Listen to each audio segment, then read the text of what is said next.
Hello, my lovely students. So, the first thing I want to point out, as you might notice, I have my little voter sticker on in the most noticeable place on camera because I'm very proud that I did my voting today. But anyway, today's lesson is going to be about how to get your 3D models ready to be printed.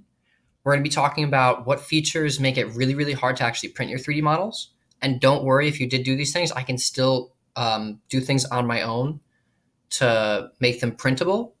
But we're going to talk about what you guys can do to make your models printable and what you can avoid to avoid making your models very hard to print.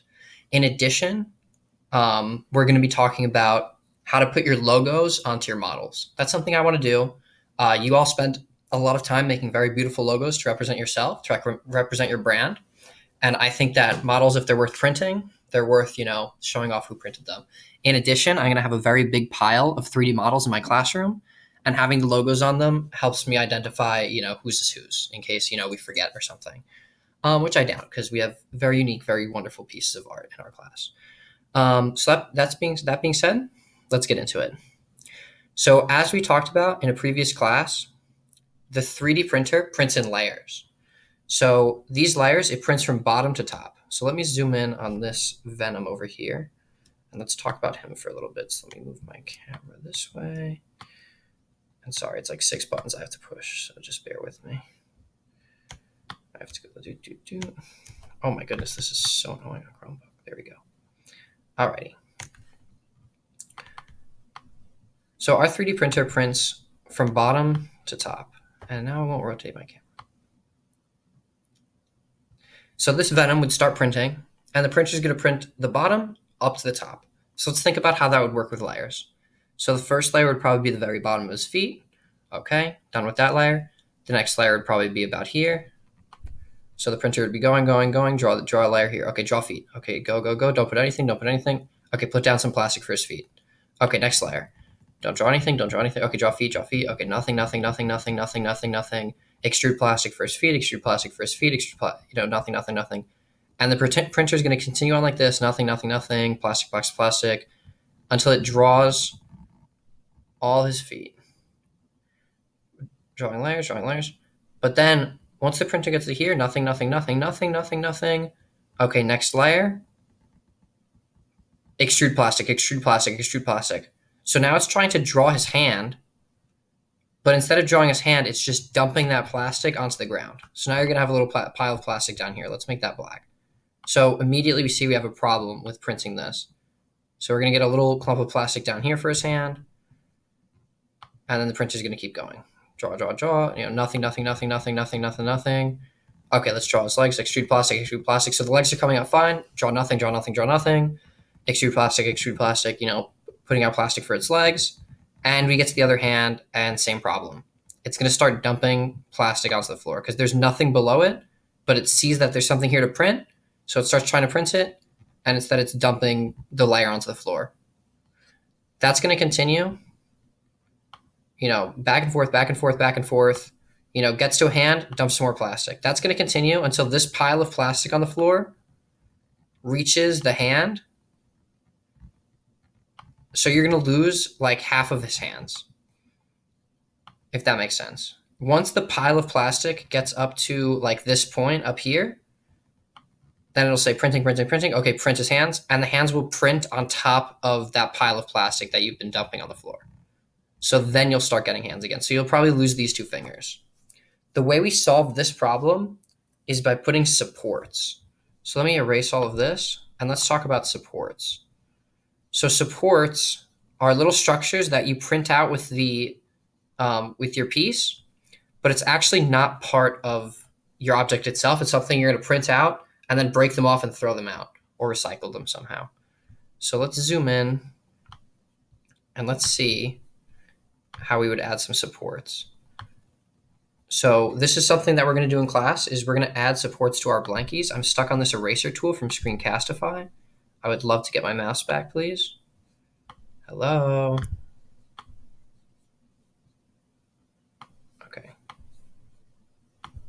Okay, I'm good.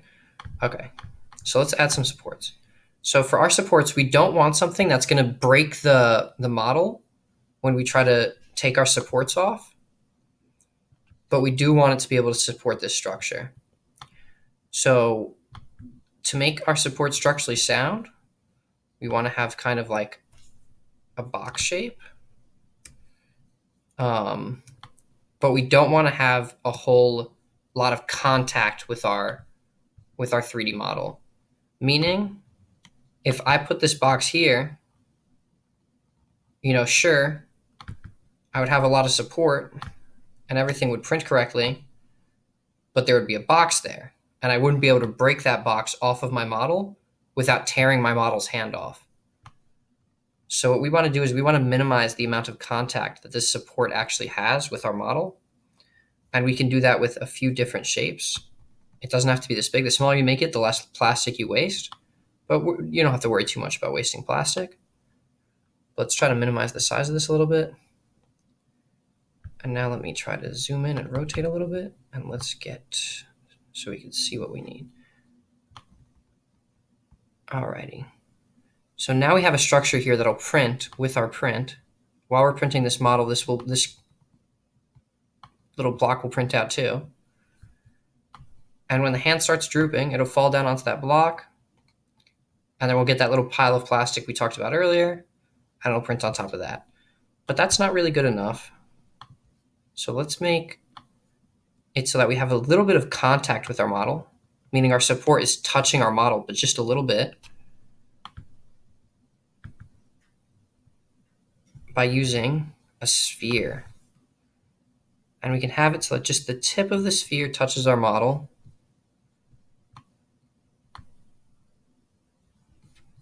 And that can be a decent enough support. Very often, what programs will do for supports is they'll have a box piece like we have, and then at the top of it, they'll have something very small that doesn't make a lot of contact with the model. Something that has like a curved edge, or maybe even just put a small gap between the support and the model. Let me do 1.9 for this. 1.9. So let's say this is our little support. So this is something you guys could add on your own work. And now we're going to lose, maybe we lose some detail on the very bottom layer, but then everything else starts building on top of that just fine, and we could break this piece off pretty easily. So cool. So sure. So we have a support now. However, this model is going to need a lot of support, because for a traditional blankie, let's say we were doing a traditional blankie, so let's move over there.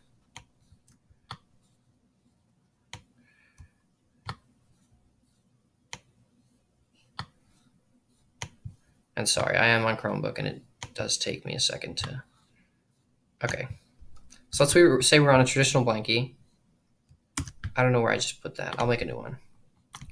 We could just do the arm supports, and everything else is pretty well supported. This spot between his legs might cause some problems, so you could put another support there. But let's say we just had an arm support here, and I'm not going to make it very detailed. Let me rotate my camera to make sure it's in the right spot.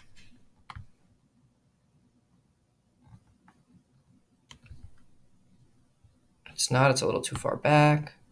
It's important we check things from different angles. Okay. I actually don't want this whole flat surface connected to this. That's way too much contact. That'll probably ruin my model. I probably won't be able to break that off very well. So let me add one of these spheres.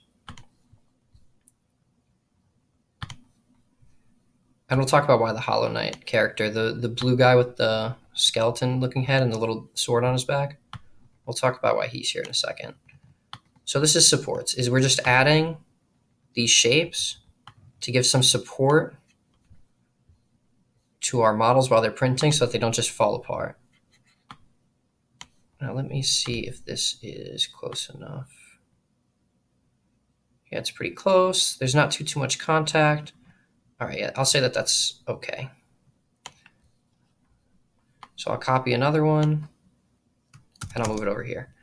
And you kind of do need these for like any surface, anything that you're printing like over the air, any overhangs, anything like that, in general, we want supports. So maybe I'll put one down there too to stop the spot between his legs from collapsing as he gets printed. And it doesn't need to be too accurate. Let's do 7.5. And it doesn't actually need to touch. It can touch very lightly, but we don't want it to touch too much. It's fine if it's just a little bit below, because your plastic will drip on the support. You'll lose like the bottom layer, so a very, very small amount, and then it'll all build up on top of that. And then it's very easy to separate. We're a lot more worried about our supports getting stuck to our models than we're worried about our models being perfectly detailed. So if you had a very default blankie, you didn't add much to him, you could just have these 3 supports today. Because today's assignment is going to be you guys adding these supports and putting these branding things onto your blankies. All right, so hopefully that makes sense. And hopefully it makes sense as to why we're doing that. Let's go back to Venom, which is this black spider looking character. And let's talk about why it might be hard to add supports to him. Does anyone see a problem with Venom? You could pause the video and think about it for a second. So let's say I wanted to add supports. Let's say his hands are well supported enough. They're not really. They probably need a little bit more support because they're at a pretty sharp angle up, but let's say that's fine. Maybe we need a support for the tongue. So we have a tall tower here. That supports right here. Okay, sure. But each of these teeth are jutting down. So let me rotate the camera. Let's zoom out a little. Let's rotate the camera like this angle, and let's hold shift and drag so we're looking straight at our character. There we go. Okay. So looking straight at our character's mouth, we see that each of these teeth is jutting down into an overhang. So we would need a support on each one of these little teeth. The whole roof of his mouth would probably need some support. So there would be so much support work to do in his mouth. So I have a program that can do a little bit of this. So this is still printable if you added something like this. But in the future, it does make it a lot better, a lot easier to print if we don't have these overhangs. So it's something to try to avoid, but it's workable. And then on the flip side, we already finished kind of doing supports for our original blankie, but let's look at this Hollow Knight character. So his eyes are a bit of an overhang, but let's say it's printing. So by the way, with this Venom, it's printing. It prints the whole back of his mouth. It's printing. It says, okay, let's print this tooth. And it just drips some plastic, and it's just dripping plastic down into his mouth. So these teeth wouldn't print. But this Hollow Knight, the eye, would start printing off of, it would use the head as support. So we can get slight inclines. So even like this head and this neck, it could build up from here and then build out like this from here. But we can't do these harsh overhangs. Luckily with this Hollow Knight, the only overhangs it really has are very, very close to the ground. So since it's already really close to the ground, we would probably only lose the first layer. So we print the feet, print the feet, print the feet. Okay, let's start printing the cloak. We drip some plastic on the ground. We drip some plastic on the ground. We drip some plastic on the ground. And then the next layers would all print on that first layer that we lost. So we probably wouldn't lose too much printing this Hollow Knight without supports. So because this is so low, we'd only lose like 1 or 2 layers, which isn't really bad. It's a very small amount of layers to lose. And then we can just clean that off. Right. So that's it for supports. That's one of the 2 things I want to do today. The second thing is I want to put our logos onto our whatever we might want to print. I want you guys to be able to put your logos onto your 3D models. So for this one, I'm just going to try putting, some basic logo onto maybe the back of their heads. So let's first import our logo. So we have to import SVJs. And let's say I'm using this logo, student logo example. So it'll take a second to load. I got it back here. Okay. So kind of like with Cookie Cutter, the first thing we want to do is shrink this down because it starts a little too big. I'm going to hold shift and shrink this down a little. And maybe this is a little too tall, so maybe I'll actually squish it a little bit too. That looks kind of like an arrow. We still get that kind of idea. Sure. Let's shrink it down a little more. Because remember, I want to put this kind of like a tattoo almost on the back of their heads. Okay, so that looks like the right size. Now I have to rotate it. So let's stand it up. That'll be this rotation, and I'll do 90 degrees. it's upside down. So let me actually do negative 90 degrees. And I want it flipped the other way. So let me use the mirror tool at the top. And let me mirror it this way. So again, I'm clicking this mirror tool at the top. You guys can watch this multiple times. And I want to flip it the other way so that it's pointing. Wow, my camera's mirrored too. Yeah, so that it's pointing this direction over here. So that it's pointing towards my mouse right now. So let me click that. Okay, now it's facing the right way. Now I need to move it wherever I want to put it. So let's move it up a little. And it's a little too far forward. Let me move it back a little. And it's still a little too big, so let me shrink it down just a little bit more.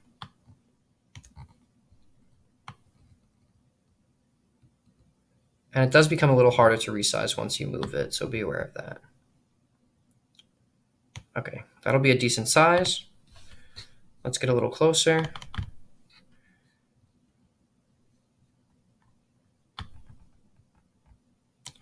Alrighty, so I want this to be maybe a hole that cuts the logo a little bit into his head. So let me make it a hole by clicking this hole button. Let me extend it back into his head a little bit. And now I will group this blankie with this hole. And by the way, I know that this logo and this blankie belong to two different students, Lucas and Jalen, but that's all right. So we're going to group these. And now our logo will be embedded. It'll be like carved into our model. And when we print this model, it'll print with our logo cut into it, which is a pretty cool effect. So now we have the logo kind of carved into the model. And you don't want this too deep. I think this might have been pushed a little too deep into the model's head because it'll be harder to print. So you'll get some errors in there. So let me make it, actually, we don't have to be perfectionists, but we don't want it too deep in the model's head. So let me try a little bit closer. Yeah, let's try just that much. Let's make it a hole and let's group them. Yeah, that's great. And you guys can do that with your logos wherever you want on your blankies, maybe just somewhere basic, like underneath his foot or like on his back or like under his hand, like some sneaky place, something like this. But I want you guys to be able to put your logos onto your 3D work. So that's the second thing you guys are that's your second piece of graded work for today, is I want you to put supports onto your blankies, or if you don't have a blankie, onto the default blankie.